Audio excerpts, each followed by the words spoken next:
This is World News Tonight with Bob Woodruff and Elizabeth Vargas. To news back in this country and the big tax bill on Capitol Hill today. The Senate approved $70 billion in tax cuts and sent it to the president for him to sign.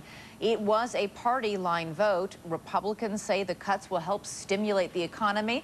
The Democrats argue the benefits will go largely to the rich. ABC's Betsy Stark joins us now. So tell us what you think looking at all these benefits. Where do they fall?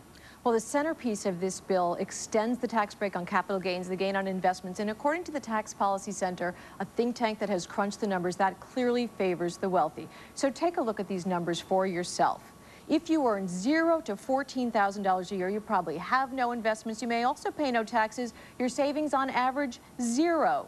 Those earning between $27,000 and $47,000 a year, middle-income Americans, again, many of whom are not investors, average tax savings $20 a year. More affluent Americans earning $82,000 and up save over $2,000 a year. And if you're a millionaire, in the top 0.1% of earners in the country, the tax savings for you is $82,000 a year. You can see why this bill's so controversial. Indeed you can. In the meantime, what does this do to the deficit? $70 billion less collected in taxes. That's right, and it's a $350 billion deficit so far. Supporters say you cut taxes, it stimulates the economy. One question, though, is if you had a different set of taxes aimed more squarely at the middle class, would you stimulate the economy even more? All right, Betsy Stark, thanks.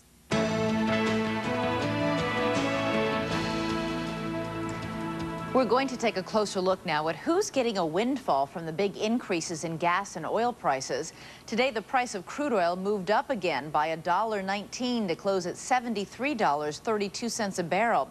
That is sure to put new pressure on the price of gas, which at an average of $2.91 a gallon is 72 cents above where it was a year ago. You might be surprised at where some of that money goes. ABC's Dan Harris has our closer look. Everyone knows Saudi Arabia and ExxonMobil are profiting from high gas prices, but many drivers we spoke to today were surprised to learn how much state and local governments are making as well. I mean, this is ridiculous. I think it's a complete joke. Every state has a fixed gas tax, anywhere from 4 to 30 cents a gallon. But 10 states also have a sales tax on gasoline, between 1 and 7% a gallon.